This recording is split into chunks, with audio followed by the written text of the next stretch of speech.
So I'm going to go ahead and get started. I think it's just after 2:30. Some other folks may come in.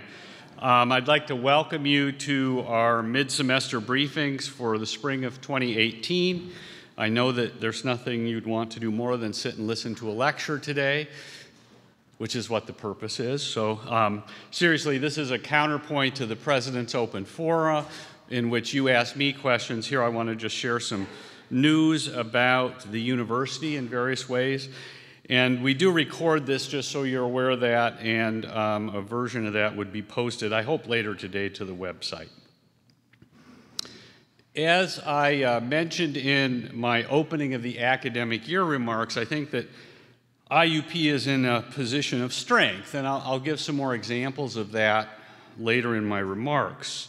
We're continuing to try to operate in the IUP way, which means that we work together to identify and solve problems and address our challenges, that we try to always treat each other with respect and dignity, even when we disagree, and that we go the extra mile for the good of the university, which really means its people.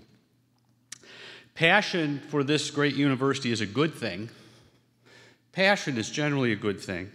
But sometimes our passion to determine what is best means that we passionately disagree. And that's also good, and it can be a great vehicle for learning and sharing, as long as we remember to treat each other with that respect, dignity. I think it has been, in many ways, a challenging semester for all of us. Just mention a few topics within that. Members of the community, broadly construed, had multiple concerns about the deaccessioning project in the IUP libraries. That drew the attention of media across the state and beyond, including the Associated Press. I'm happy to say that the ad hoc deaccessioning committee has stepped up to reshape the process. A new website is out there that offers a great deal of information and detail about next steps, and I won't go into that in deep fashion today, but it includes taking more time to make sure the process is done with appropriate care and with more involvement by faculty in the library and also in the colleges. There are expanded and refined criteria to help make sure that important resources aren't lost in the process. And there's also a recognition that deaccessioning must become a regular, periodic process at IUP, as is the case at most universities and in most academic libraries. Just to remind you of a few facts that cause some concern, I think the original process identified about 168,000 books as possible volumes for removal from the shelves. But remember that that was just an initial estimate, and it's still an initial estimate at this point. There's more work to do. And after further analysis by the group, it's likely that about 40% of that 168,000, about 67,200, will remain on library shelves due to uniqueness, library and departmental faculty recommendations, and some of the other criteria that are out there. And of the remaining 60% of that 168,000, those are still possible candidates for removal, but many of those will continue to be available through our partnership with the Hathi Trust and the library's ebook subscriptions, and that includes somewhere in the neighborhood of 75,600 titles, or via interlibrary loan, which maybe touches 25,000 plus of those. Again, there's a lot of work to be done before any of those numbers become final, and this will continue into the next academic year.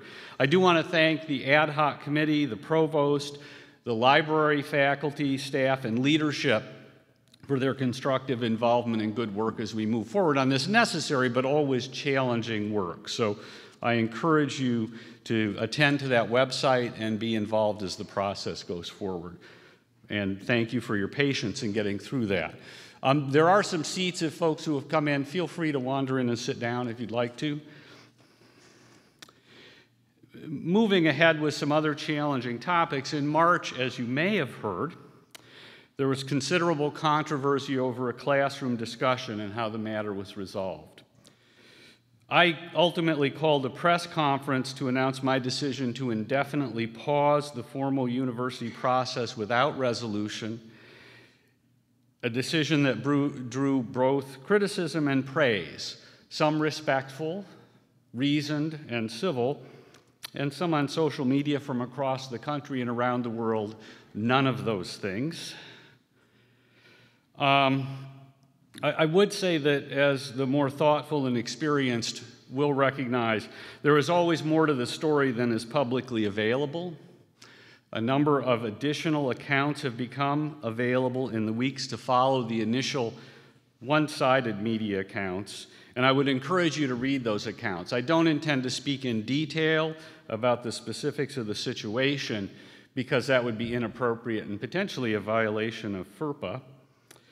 But as I told the University Senate at its April meeting earlier this month, in this latest time of significant divisiveness and decidedly uncivil and unreasoned disagreement in our country, our policy framework at IUP is not adequate to the task. To address this in the next academic year, I will be asking the Senate to work with the administration to review IUP's policies and also to review our process for the regular review of our policies to make sure that we're ahead of the issues in front of us as opposed to behind them. Another thing that I feel a need to mention is that we started to see concerns about an April appearance sponsored by a recognized student organization that invited its national founder to campus for a lecture. In the instant, the experience was civil and didn't result in some of the disruptions or potentially violence that some had feared. I do want to thank the University Police and the Pennsylvania State Police for their preparation and planning to ensure public safety. In the end, it was a great training exercise for them working together, and I appreciated it very much, as should we all.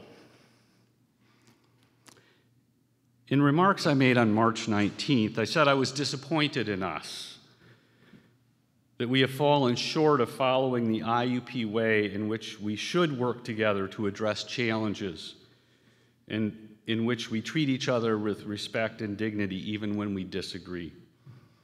But I also said, I do, however, believe that the IUP community is filled with good people, and hope that a somewhat tardy application of the IUP way will resolve the matter such that we all learn something and can improve how we work together in the future.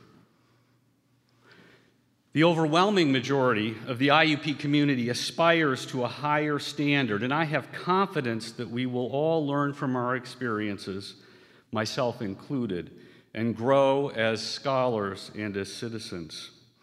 I was recently inspired by Justice Ruth Bader Ginsburg's comments at a New York City naturalization ceremony, as reported by the New York Times. She urged our newest citizens to vote and to foster unity, and she spoke about the promise of our democracy to move toward our ideals.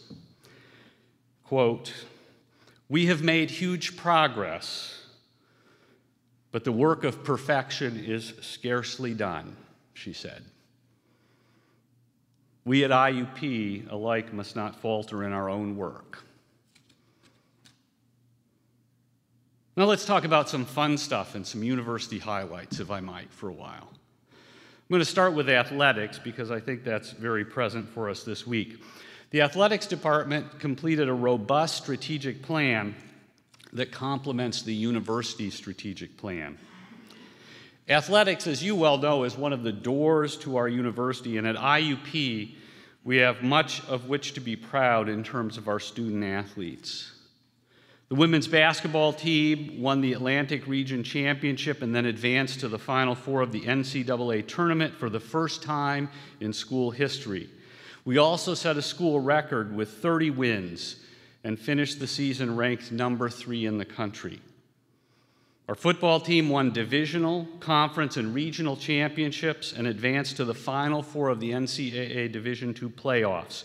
The team finished the season 13-1 and along the way earned its first #1 ranking in a national poll since 1996. Women's volleyball advanced to the second round of the NCAA Division II tournament and finished with 25 wins, the program's highest victory total since 2005. Our men's golf team won its 28th PSAC championship, and Joshua Bartley won the overall individual title.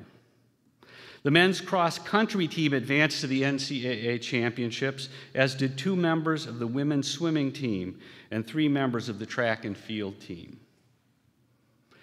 The women's tennis team won the PSAC West title, and this week, on Thursday, will compete playing in the semifinals for the PSAC playoffs.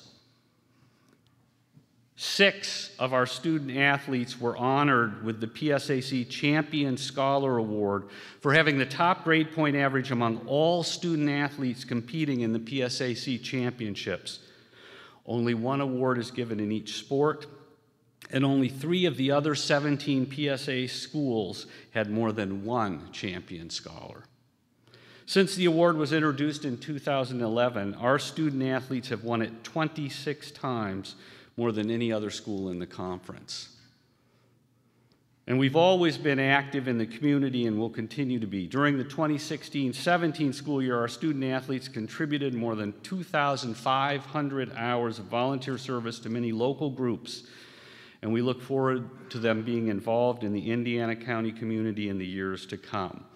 It's a great set of people doing great things in competition, in the classroom, and in the community. This Thursday, on April 19th, from 4 to 5:30, all are invited to a special celebration of the Crimson Hawks at the Gavalchik Center and Athletic Conference. Join us in celebrating not only our Crimson Hawks, but our Crimson Hawk family. So that's good stuff. Position of strength. Let me talk a little bit about where we are with our work in diversity and inclusion, starting with some work by the President's Commission on Diversity and Inclusion. As I believe you know, they have developed a diversity action plan. The Council of Trustees reviewed that plan at their March 25th meeting, and they endorsed the process and goals of the plan. It was formed as a result of input from many more than 60 people working together since the commission was formed in October of 2016. It was a true collaborative process, and it included members of every division and constituency of the campus, as well as the Indiana community. The commitment, care, and diligence to this important work speaks volumes about our commitment as a university community to being a place where all are welcome to learn, work, and live.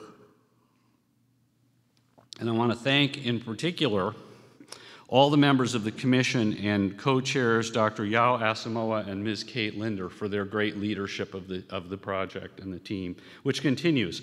Last week, I met with the commission to discuss how to best move ahead on their most important recommendations, and I wanted to give you a quick summary of that. This is breaking news. One of the key recommendations is to develop a mechanism for reporting and responding to incidents. And we took an initial step in that direction in February by asking members of the community to report concerning communications to Elise Glenn, IUP's Title IX officer and compliance specialist. To refine and enhance this first step, the Commission is helping me to identify a small group to work over the next several months to have a full mechanism and process in place for fall semester. A second key recommendation was to develop mechanisms for resolving disputes without resorting to legalistic adversarial processes at the first step. The Commission will help me to identify members of a task force that I will appoint before the end of the academic year, with the charge of identifying and evaluating best practices, cataloging resources already available at IUP, and providing us with recommendations in time to implement in spring semester of 2019. Won't get their work done between now and commencement, and we'll spend some time in the fall on that. So look for more information about that going forward. Another key recommendation from the Commission's Diversity Action Plan was to establish a central, visible office or organization to lead IUP's work to become more diverse and inclusive. The Commission recognizes that many structures are already in place and that IUP continues to operate within serious resource constraints.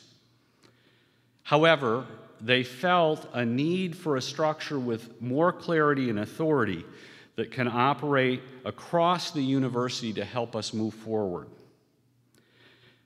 I and we will continue to consider how to best proceed with an appropriate response, which I agree is necessary. A good next step will be to have a small group conduct an inventory of existing resources so that we see how to organize and/or enhance them to be much more visible and much more effective, to accelerate our forward movement in this important area. The Commission also recommended creating an IUP pledge or something like an IUP pledge, which would be a very visible guide and aspirational standard for all of us. I have asked that a subcommittee of the Commission proceed at once to draft a pledge for IUP to consider.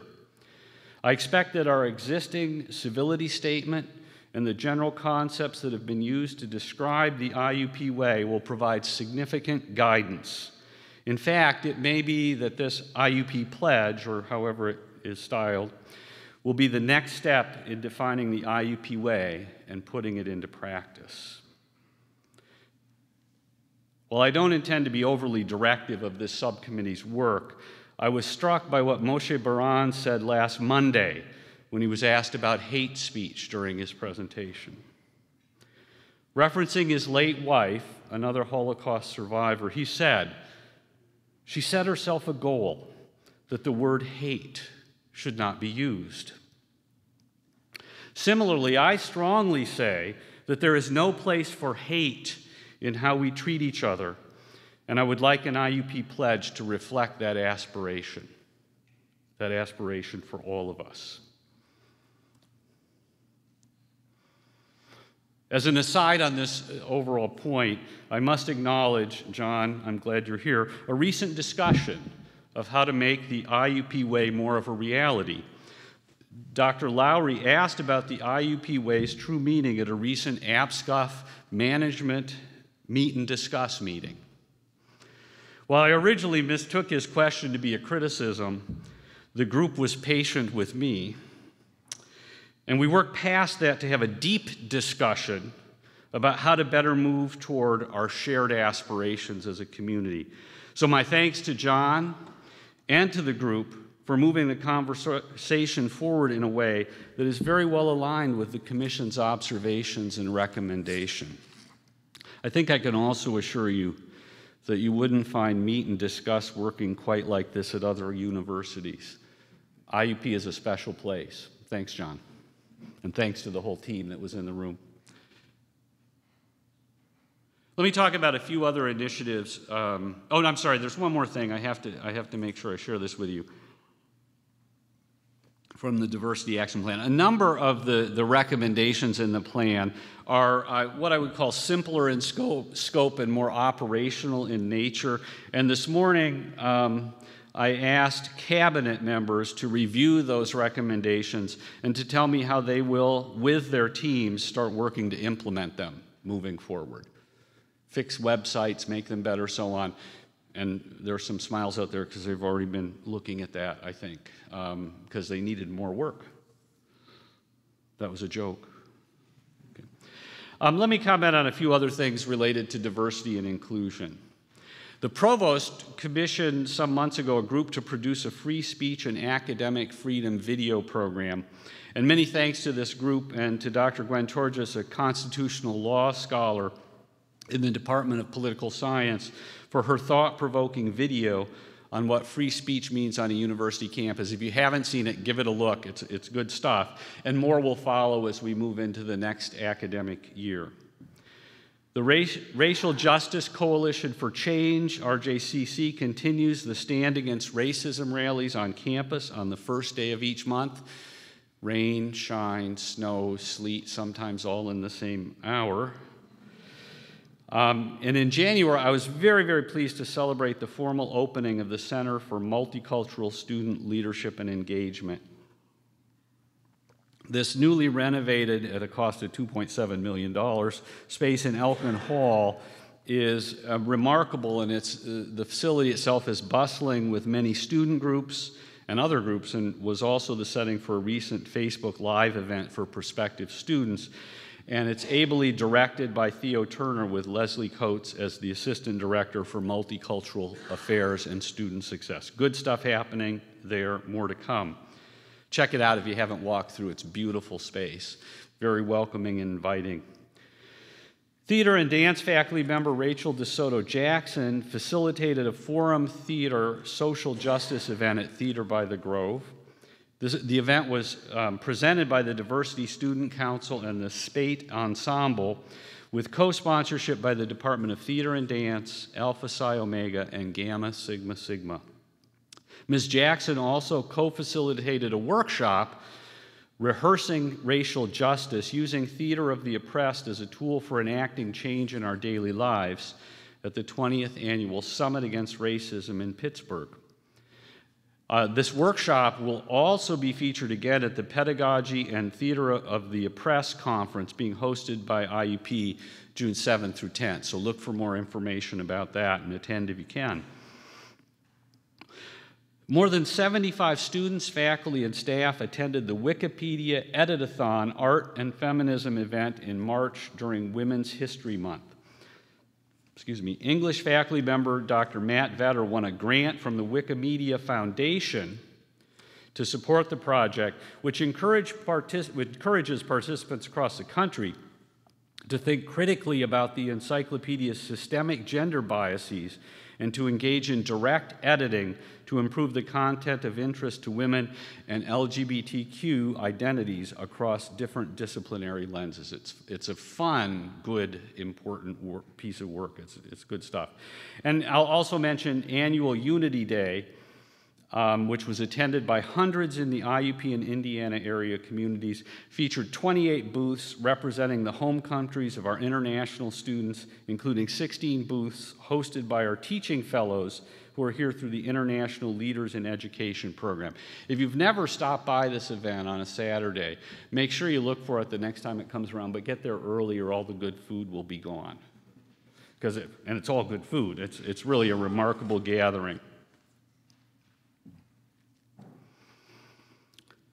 Let me proceed to talk about some of the ways that IUP is in a good place and is doing great things.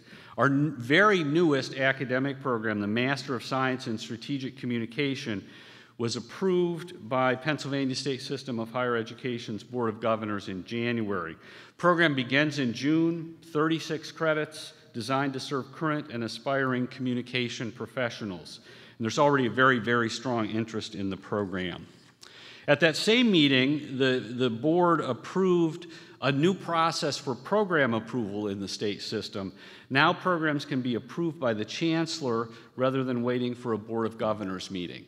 So as we have streamlined here our curriculum approval processes, the system has streamlined, or has moved to streamline in this important way, its processes, allowing us to get our good work out in front of students and potential students more quickly, which is certainly appropriate. TOUR, or the TOUR, the Task Force on Undergraduate Retention and Persistence, has done great work. Dr. Patty McCarthy, Vice President for Enrollment Management, convened this group in the fall on a tight timeline. And the goal for IUP is to increase undergraduate retention and persistence, with retention rates targeted to be at 80% by 2022. There's a long technical definition of terms retention and persistence that Barb Moore will be happy to give you at any time. Retention talks about that first to second year transition. Persistence is how we talk about the subsequent years as students move forward to graduate And I missed something very important that Barb will explain to you whenever you want, I'm sure. But that's the basic idea. I think it was last Friday's IUP Daily featured the work of the group. So please have a look at the details. There's a website out with lots of information, so give it a look. The task group itself was university-wide and led by co-chairs, Associate Professor of Mathematics Dan Burkett, and Assistant Vice President for Graduate Enrollment, Management, and Processing, Paula Stossel. An important point from all of this work is that to be successful, it must be part of everyone's responsibility. It seems strange to have to say that, but students succeeding is what we should all be about. And suggestions and ideas and work from everyone are welcome. And you can make those suggestions to Vice Presidents McCarthy, Moreland, and Lucky, who are sort of a triumvirate moving this work forward. Or via email at tour-input@iup.edu. So keep attending to that. A lot of those recommendations from that group will be implemented moving forward, and it is a living collection of work that will continue to grow and change as we get better at helping our students be successful. We're moving ahead to establish the University College, something that I called for in my opening of the year remarks. The first phase should be in place for this fall. And the work reflects a great deal of planning, but given a very tight time scale, it also has required and requires a bit of building on the fly. The new unit is to serve as an initial academic destination for undergraduates who come in missing some aspects of preparation for college, and that's, I think, the first phase, or who have not declared a major in a specific college. And that's kind of the second phase. It'll roll out hopefully a year from this fall. I think, Tim, do I have that right? The reality is that our colleges do a pretty good job helping students in their startup mode, if you will, when they've declared a major, but there are students who don't know, and that's okay, exactly what their major is when they come in the door, and we need to find a place for them. That's what that second phase is about. As envisioned, it will include academic advising, learning support, some opportunities for major exploration and career services, orientation and onboarding for students, and we've discovered their families who also need to be part of that process more significantly than they have.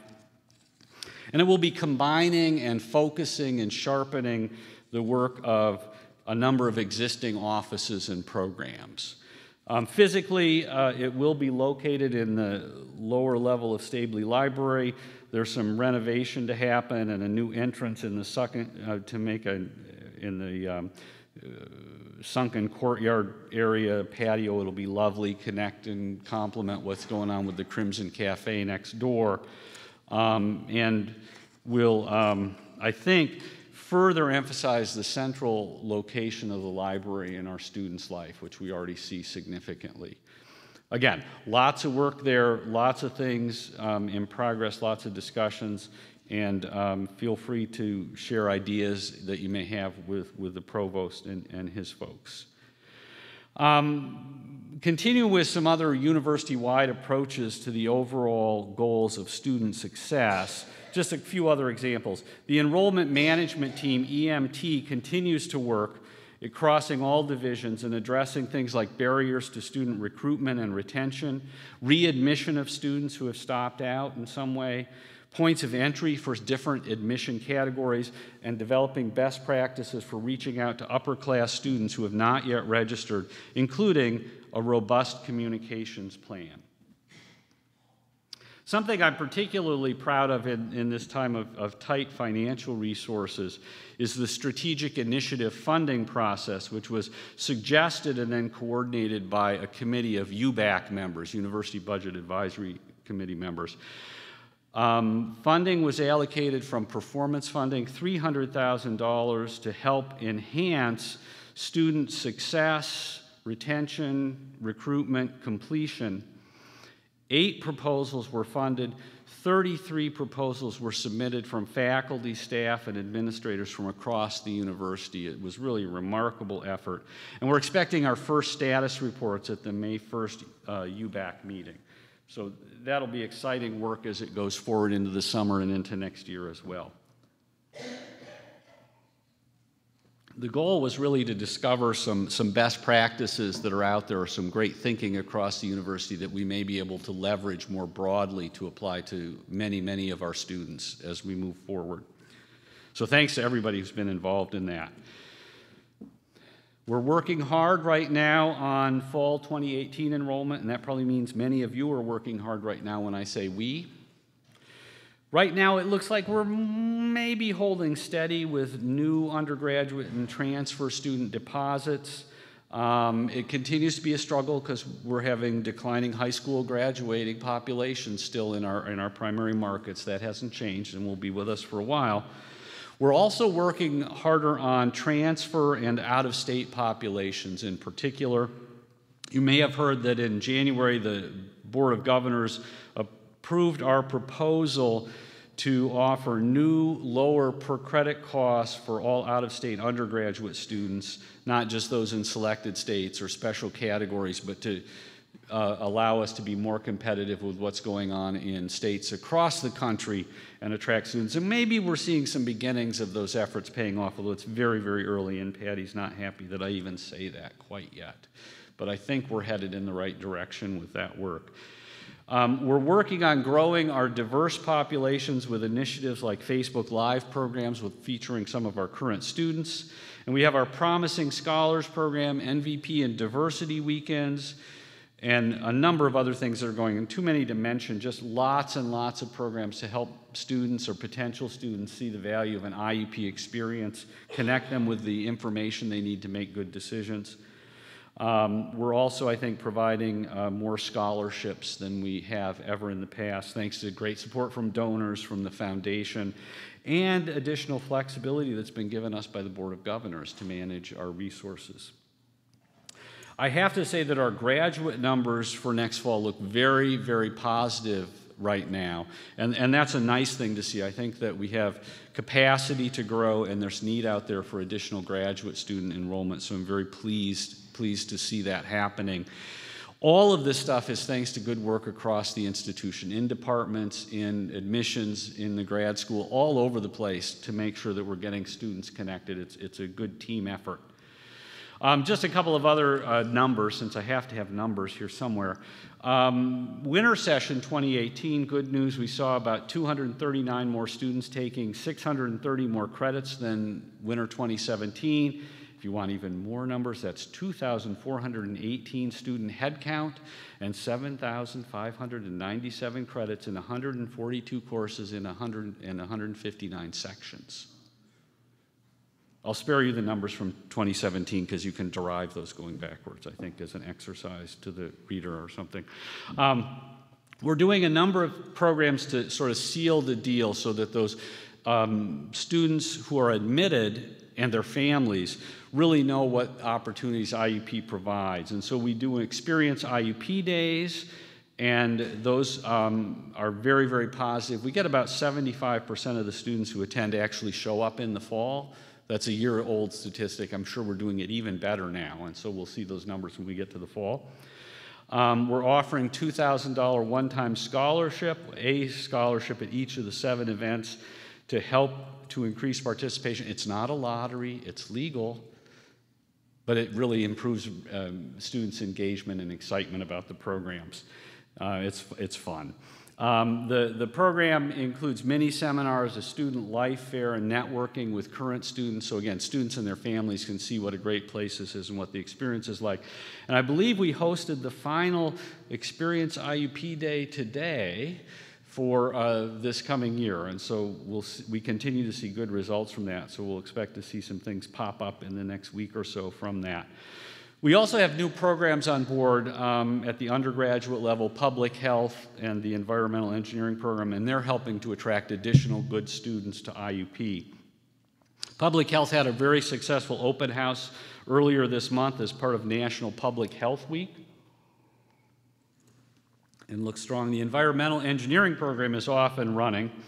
We've got a really good environmental engineering advisory board of IUP graduates that are in fields ranging from geology to chemistry to safety sciences to biology to environmental science. So they're bringing good connections and good advice back about the curriculum. And we offered our first engineering course this spring, Introduction to Environmental Engineering, and it had about 20 students in it, so that's a very good sign for the future. We also have strong interest in our new PhD in Business program, which is being offered at IUP Pittsburgh East, and is the only part-time PhD business program in the Commonwealth of Pennsylvania, with a cohort to start this fall, and a lot of interest in the program. It's a great idea. Clearly there was a need.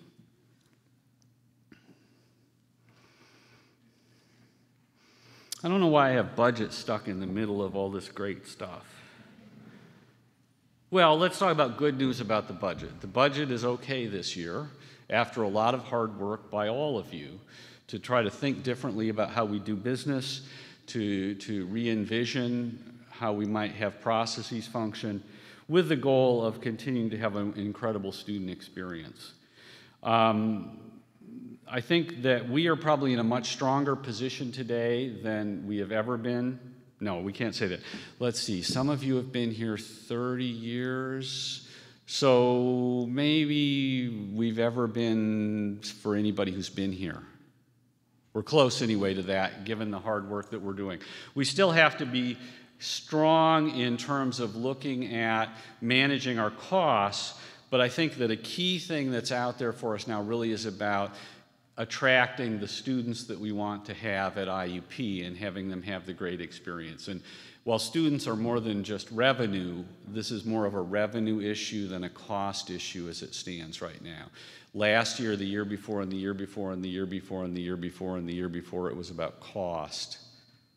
And now it's more about getting to a size that's comfortable for us in terms of students, with the students we want, that allow us to utilize the great resources we have. But we're not in danger of going broke anytime soon.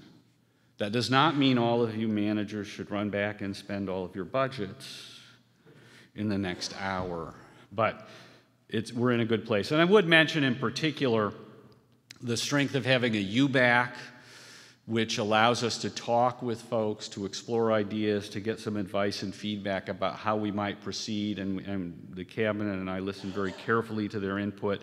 And I also might mention that we're continuing to do well in difficult times with performance funding, and we received about $4.45 million this year, which I believe is the number 2 amount in the system. Dr. Wooten, is that correct? And so that's good, and continues to be very strong in challenging times. So maybe budget was there so I could set up imagining unlimited possibilities as the next topic. So I hope that by now you've heard about the incredible transformative generosity of our alumni. This really shows the value that they place on IUP, their IUP experience, and IUP's role in their success. If you haven't been paying attention, on Friday we announced that Dr. John and Shar Kopchik announced that they will contribute $23 million towards science and mathematics initiatives at IUP.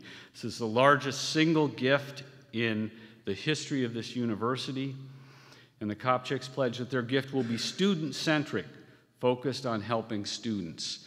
Remarkable statements from this couple, and just incredibly touching. We'll, I think, be putting up the video from Friday evening and some video interviews soon on the IUP YouTube channel. And I really encourage you to give a look for that when we get that up. It's just remarkable and so humbling and energizing to be associated with such good people who want to invest in their communities in the future. It's remarkable. Because of our success in fundraising, we were able to go public with our campaign, which has been in the quiet phase for the last 3 years. We were planning on going public when we reached 26 million of the $40 million goal. On Friday night, we announced that we were at 53 million and that we will raise the goal to $75 million from the 40 million for the campaign. And we have about 3 years to raise the additional $22 million between 53 and 75. And we have a plan, and we have momentum, and it's very, very exciting. We can do this because of your good work and the great work and support of our alumni. In addition to the Kopchak's incredibly transformative gift, Tim and Deb Syka of Latrobe, both alum, announced a commitment of an additional $2 million on top of their current campaign gifts of $5 million. That completes the match required by the Department of General Services to begin construction on our new science building. A wonderful step forward. We're on track now with that. And Dean Snavely slept soundly all weekend as a result.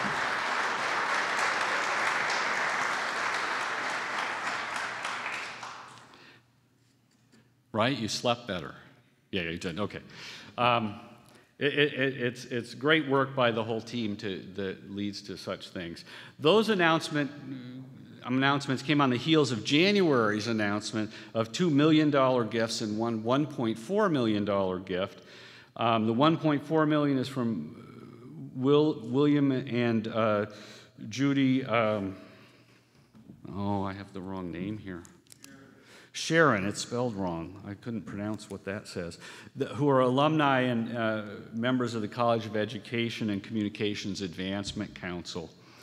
Their gifts support several initiatives in the college, including the Literacy Center, which will be named in their honor, and the Labyrinth Center. $1 million came from alumni Bill Madia and Audrey Delaquille Madia to support initiatives associated with IUP's College of Natural Sciences and Mathematics. Bill and Audrey chair our national campaign cabinet as well. And alumni Terry Serafini's second $1 million gift to IUP is to fund scholarships for high-achieving business honors students and to help provide summer mathematics learning opportunities for high school students and establish a visiting mathematician program, and also provides a matching gift incentive to inspire current students to take responsibility for their own environment and invest in our new campus park, the Grant Street Park project. And that challenge was met and exceeded, which releases the $10,000 match from Mr. Serafini. And you may have seen some news about that, and there was a party out on Grant Street on Thursday last week about that.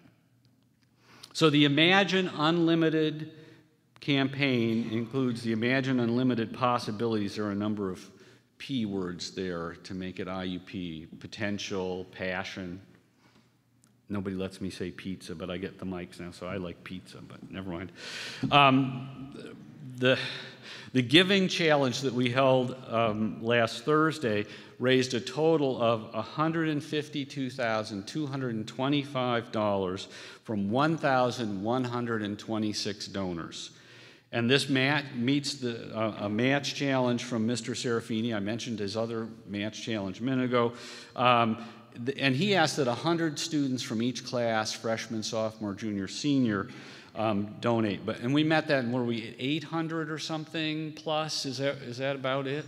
We're still counting, right? So great work.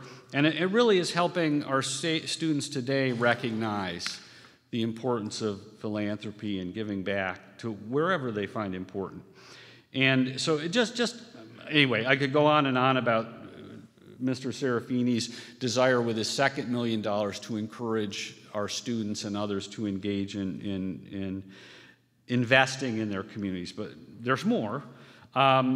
The employee, which is the not alumni, University Family Campaign, is at about 70% of the goal of 800 participants. Am I good with that number? 77%. I have old data. I turned my form in on Friday, I think. Does that count? Okay. And that campaign continues through April 23. All right. I'm going to host a victory reception on April 26 to celebrate the great generosity of the folks who work at this great institution. And I mentioned already the Grant Street Park block party that was hosted by our Student Philanthropy Council last week. It's great stuff. Earlier, as we kicked things off, we had about 600 members of the community participated in the annual Philanthropy Day celebration of donor generosity. We had 40 students who volunteered throughout the event, which included writing thank you notes to donors and a solicitation for gifts, which resulted in 46 gifts then. It's been a busy weekend, so we had this announcement of the campaign and all these very significant gifts, and it was a good, busy weekend.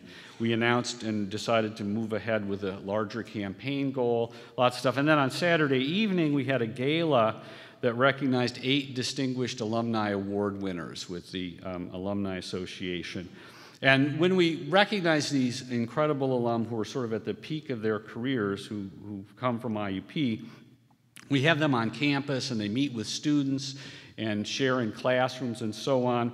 This year, we also, a key part of that was a women's leadership forum that was very well attended and very exciting, that allowed 3, I think, of our distinguished alum to interact with students and talk about their experiences and to give advice to the next generations of leaders that will come from IUP.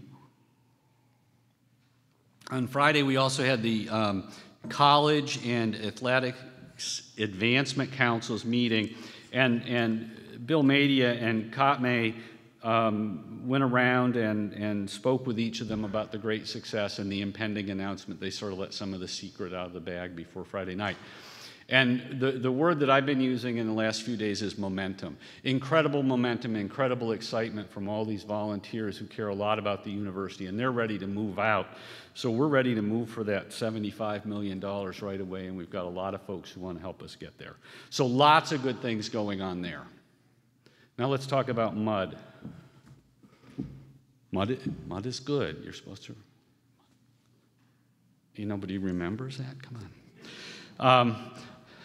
Very soon we'll be done with raising Leonard Hall, which comes with joy as we look to the future, but also with some sadness as we recognize that go. When I was speaking to alumni over the weekend, they joyously remembered Jane Leonard, and they had nothing good to say about Leonard Hall. So I'll leave it at that. The new Humanities and Social Science building is lovely, isn't it, Dean Asamoah? Yeah. So. And so that work will continue as we level out that site and get ready for construction on the new Sciences building.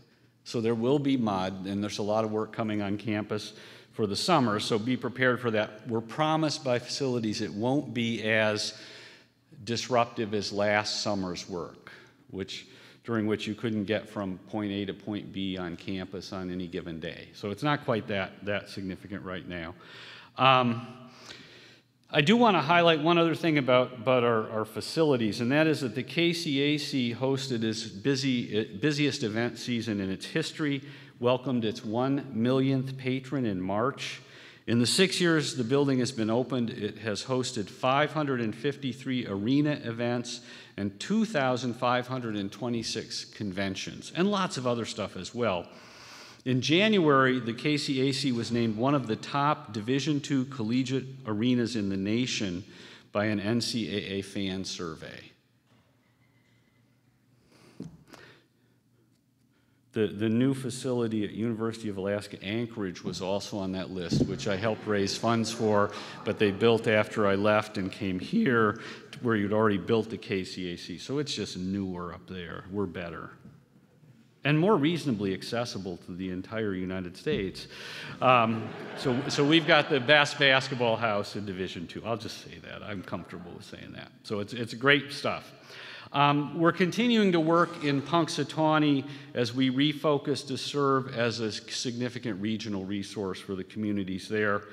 The first cohort of the Clinical Medical Assistant 18-month certificate program began on April 3 with 5 students, and there's strong interest in the next cohort of that. That was a new program that we could launch there in quick order, for which there would be a demand in the community as people look for how they continue to find jobs, employment in growing areas in that region that has had some economic challenges. And we're going to continue to emphasize the signature culinary arts program that's there, and there'll be more to talk about with that in the months ahead. At North Point, We're now hosting the upper division of the respiratory care program, and that's going very well. The first 2 years of the curriculum are at the Indiana campus and have been here for as long as the program has been with us. Students used to complete the last 59 credits at Western Pennsylvania Hospital School of Respiratory Care, but we moved that to North Point this year, and that's been a great transition for lots of reasons, not the least of which is it comes with additional convenience and financial savings for the students in the program. So it's a good thing, and it's going really well. I've been talking a lot in public as we work to make sure people know what a special place IUP is, about IUP being one of only 4 public doctoral research universities in Pennsylvania.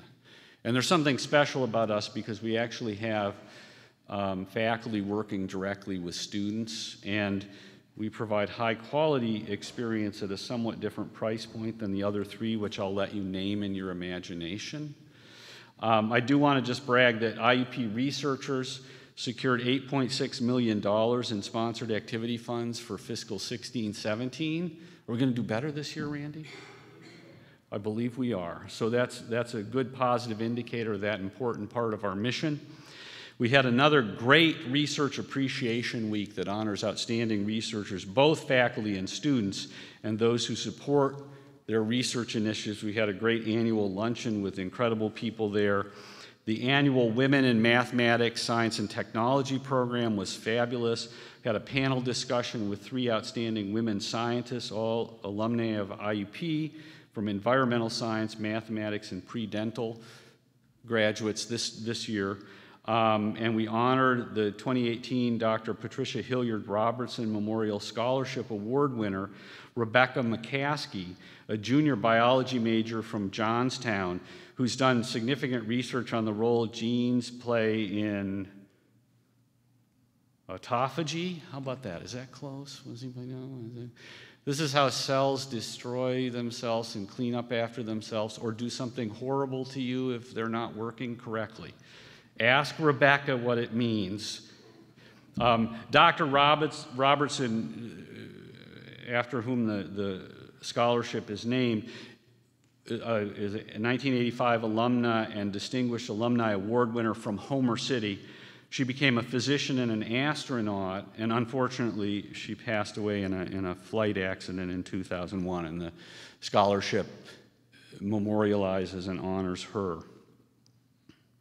We had 300 students participate in the undergraduate and graduate research fora. And students came from all over the university. It's just fun to wander around and look at everything that's going on. I think we had some original art and music compositions, poster presentations, oral presentations of original work across the university. You may have seen some of the stuff in IUP Daily and on the website. Victoria Jakisic, a senior psychology major who's studying with Dr. Raymond Pavlovsky and doing research in the field of prosthetic vision, where implants in the brain have been shown to help people who are blind be able to see. It's remarkable stuff, and that's just one example. And we had, again, our 3-minute thesis competition with 5 competitors. Are the videos up for that? Are they going to be up for that? They're going to be up, so look for that on YouTube. I don't want to go into detail or I'll be here all day, but it's really cool stuff as students take 3 minutes to describe their research in a way that should be understandable to all of us. So I'll let you look for that. We're also continuing our Research Experience for Summer Scholars program, which involves undergraduates in research during the summer. 10-week program open to majors from across the university. I think we've grown to about 30 participants, and the students partner with a faculty mentor to do some really significant research. I got into an argument last year at the poster session about the best way to use high-performance computing to optimize, well, never mind. It's really good stuff. Go to the report out. It's cool. If we talk about more general accolades for the university, I'll mention a few things. The IUP Counseling Center has been reaccredited by the International Association of Counseling Services, continuing their good work. The doctoral program in clinical psychology was ranked 2nd in the nation by Best Counseling Degrees. And that's the third year that IUP's program has been ranked as one of the top 5 in the nation. We do good stuff here.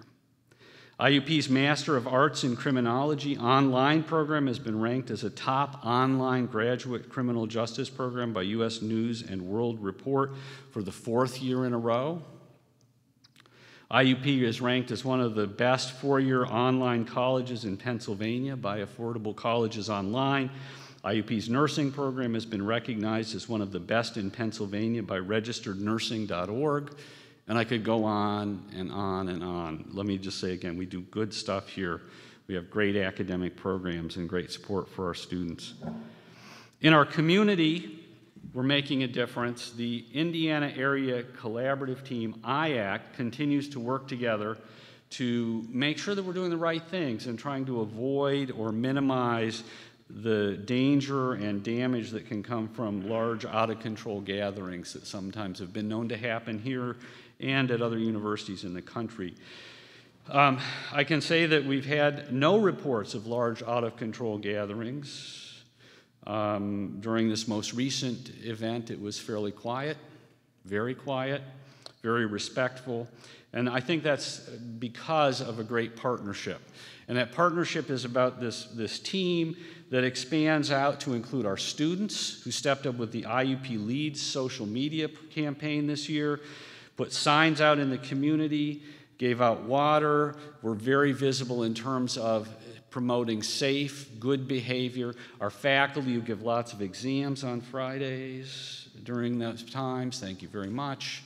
Our landlords who have taken a proactive stance to make sure that their tenants know how to be safe and not end up with 100 people at their 5-person party, or what to do if that starts to happen. A lot of things like that. Law enforcement, of course, does a great job along with our various elected leaders in the region. It's been a very, very good year. It's a very challenging set of problems, and so we'll see how that works going forward. There's always a chance that things get out of hand. We were very fortunate in the last year, and we'll continue to work together to try to be fortunate in the year ahead.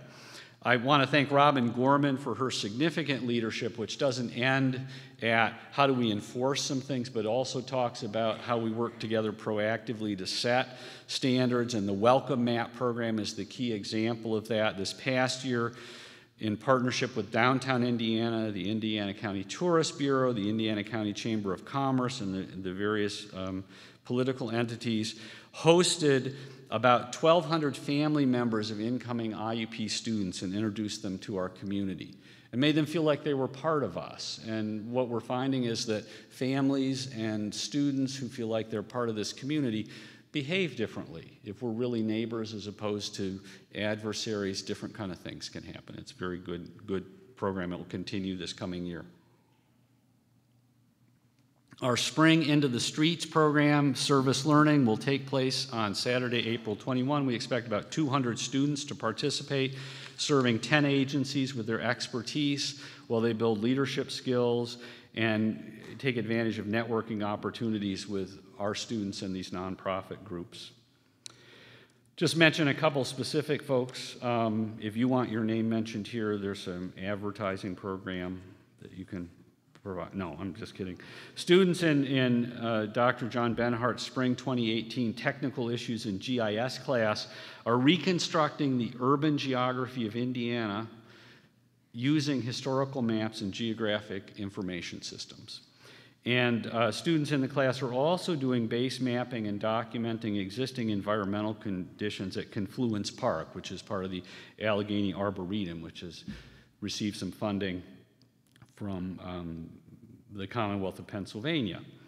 And just another example, and I have to keep moving. Students in Dr. Paul Nealon's biology class presented an educational session, Eavesdropping on the Brain, to area elementary students to interest them in science. And the students learned how brains generate signals to cause muscle contraction. So hopefully we'll see some of those elementary kids coming forward to be great scientists in the future because of that engagement. Okay, I'm doing shameless bragging, and we've talked about that. And in the fall, I talked about, or in the opening, I talked about our need to do a better job of that systematically and strategically.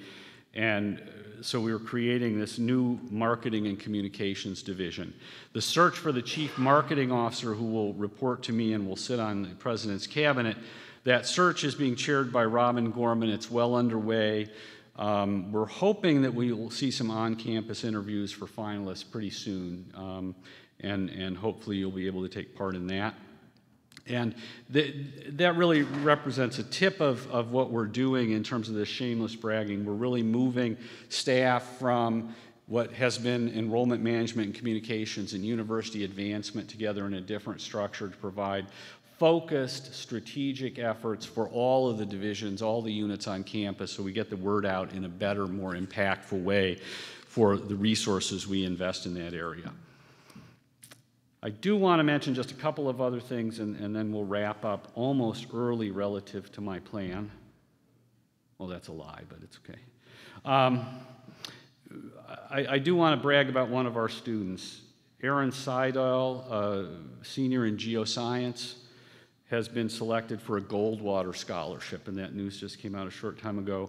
And he's completed coursework for that major, but he's continuing at IUP in the environmental engineering major and applied mathematics major, and so he's just going to graduate with 3 degrees. Okay. He's IUP's 8th winner of the Goldwater, which is a very, very significant honor. And he has a remarkable history of giving back. He established a project to send textbooks to impoverished areas in Africa for students to learn about math, science, and technology. He didn't have to do that. He was doing lots of work. He's kind of busy, but he did those things. And while I don't want to go into gory details, he's overcome significant personal adversity in his own life. And he's really demonstrated the grit that I see in so many of our students. He happens to attribute much of his success to his IUP mentors and supporters, including Dr. Ben Hart and Dr. Greg Mount. He's very, very humble, unassuming man who's just doing great things and will continue to do great things. If you haven't met him, say hi to him, find him, introduce yourself. He'll put you to work on some good project, I think. So all kinds of things are happening, and we have accomplishments and forward progress, momentum, and all of that's because the great people who work here are great. I mean, they work at all levels and locations. As you know, we've said, and it's absolutely true, they're IUP's most important asset. And I'd like to give you a list, but as always, when I start to brag about them and they tell me to shut up, I'm just doing my job. That says a lot about who we are. Those individuals make up this great place. You make up this great place, and you do great work.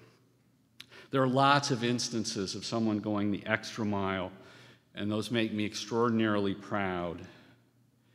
And what's really key, I think, as we talk about the IUP way and work to define that, is that these faculty and staff members do this work not thinking that they're stepping out of the ordinary, but just because it's what they're supposed to be doing every day. And I think that's a remarkable, remarkable statement about the quality of this place. So I want to thank you, all of you, for continuing to work together as we go forward, as we learn together. I have a couple more things I want to say before I close. Earlier in my remarks, when I started off, I noted that it had been a challenging semester for IUP. That's true. But before I end, I want to speak more personally on that same point. Most of you know my wife, Becky, who has been my most important partner, collaborator, and friend since 1984. Some of you may know that over the last couple of years, Becky has been dealing with some very, very serious health challenges.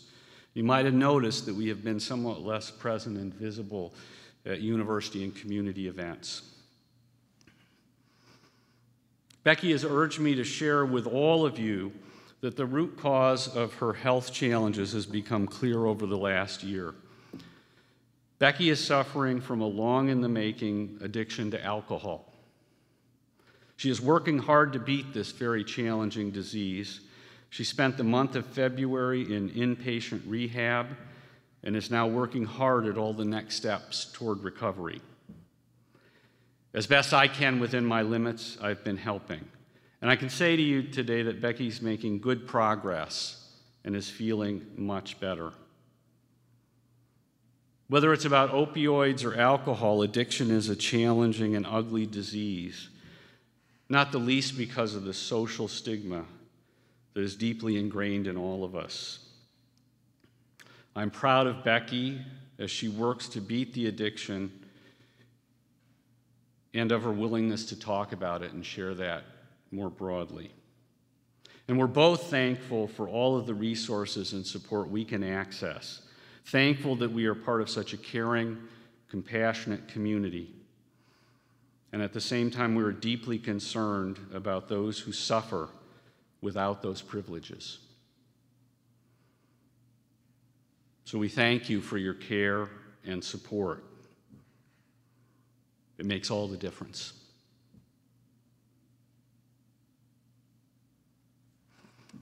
Now, I and we look forward to celebrating another group of IUP graduates on May 11 and 12. This year, all of the ceremonies will be in the KCAC. And I wish you a smooth end to the semester. Yes, it's almost here. You have a lot of work to do. So do I. And I hope to see you Thursday night when we celebrate our Crimson Hawks and our Crimson Hawk Nation. Thank you for all you do to advance the mission of this great university. Have a great rest of your day. Thank you very much.